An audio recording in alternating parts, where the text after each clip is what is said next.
Hey, everybody. There have been a lot of games coming out recently, and some of them are succeeding, some of them not succeeding so much. And I see a lot of articles and YouTube videos, and they're really harsh on them. And whenever you give feedback, I'm kind of the opinion that you should be a little bit more kind and hopeful for these folks who are putting a lot of hard work into the projects that they're working on. So if you're going to criticize something, that maybe you should offer some helpful advice or something. That said, I have some thoughts on the matter, and I wrote it down into a screenplay.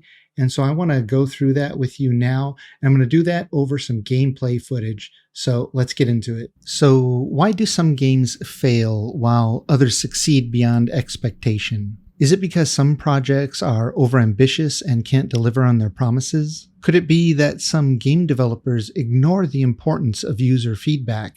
I don't want to call out any games in particular because, like with most ambitious endeavors, there are a lot of moving pieces, a lot of passion, a lot of good intentions, and a lot of people working really hard. So I always hope the best for everyone and their product. Even if it fails, I hope they can fix it, or at the very least learn from the experience and apply that to the next project. Now, I believe that the games that fail or are mediocre at best do so for the same reason that many movies and shows fail. They usually have a bad blueprint. Before I get into what I mean by a bad blueprint, I want to mention that I've been a filmmaker for more than 25 years. I've written, produced, and directed more than 1,000 projects in that time and worked with some of the biggest companies in the world. I mention this because I've learned a few things along the way, and when I see a bad movie, show, or play a bad video game, it can usually be blamed on a bad blueprint.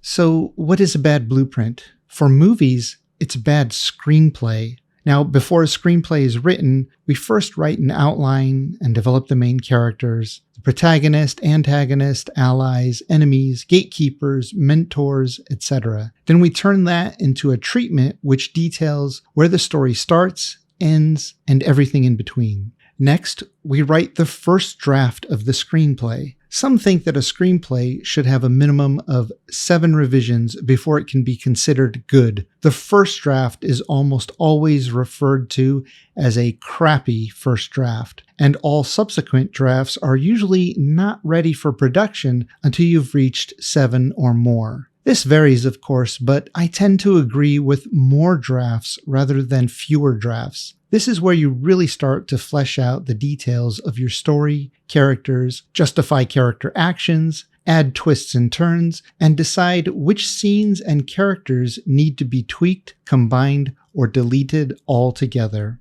It's also important during this stage to get feedback from others to help add or change things that you didn't consider. This is where you or others should apply a fair amount of critical thinking. And never get married to an idea. Instead, be open-minded to ideas from others that might drastically improve your project. Unfortunately, this screenplay stage or blueprint stage is where many executives and investors fail to apply enough scrutiny. Budgets get pinched to save money, or maybe the filmmaker is a little overconfident with their screenplay or overly excited to move into the production phase. This results in a bad foundation that many movies, shows, and game studios build their games upon. I think it's an appropriate analogy to say that a house is only as good as the foundation that it's built upon. But even after you have a good screenplay, you have to determine what your budget and resources will allow. What do you have to omit or change to fit that budget? Telling a good story with budgetary limitations will often lead to even more creative solutions and a better product in the end than if you had unlimited funds to do whatever is the first thing that pops into your mind.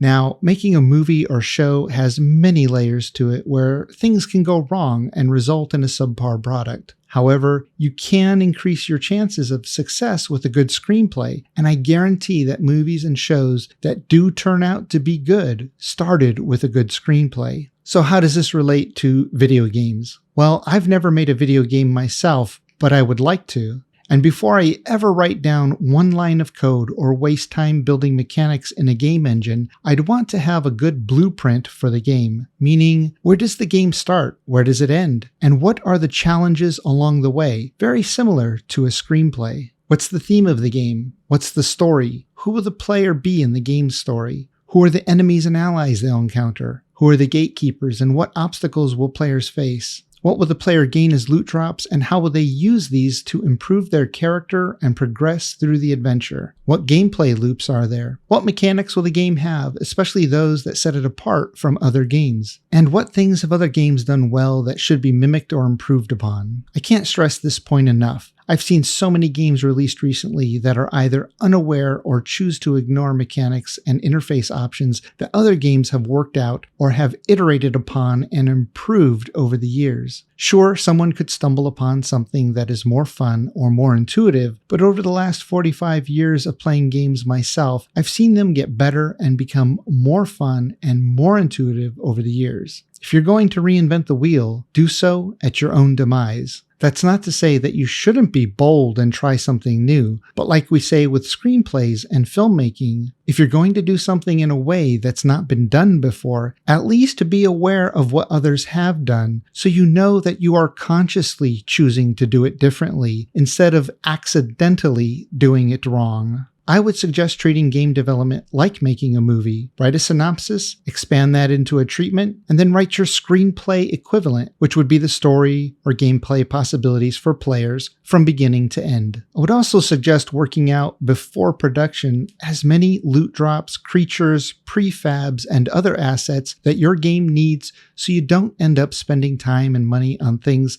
that don't fit the blueprint of your game and which will waste time and eat through your budget. I see movies reshooting all the time, or video games reworking or making huge changes to their core game concepts that should have been worked out during the blueprint stage. There are many recent examples of games that have fallen victim to this. And if you're an individual, small team, or even a medium or large developer, consider the core mechanics that you need to have a functional game. Come up with creative solutions where your budget falls short, and leave the more complicated and time-consuming extras on a wish list that you can return to should you find the time and resources to develop those further. You might have heard the phrase, perfection is the enemy of good. You'll never have that perfect blueprint for any project, but you can at least strive for a good one. This doesn't mean that a good blueprint can foresee every possibility in the future, or that you should be closed-minded about making changes once you are in the production phase, but it will increase your chances of success. I've seen it work for film and video productions, and I'm fairly certain that if you ask the developers of successful games, many of them would agree. Of course, there are a ton of variables that determine the success or failure of a movie, show, or video game, but why not start with a good blueprint?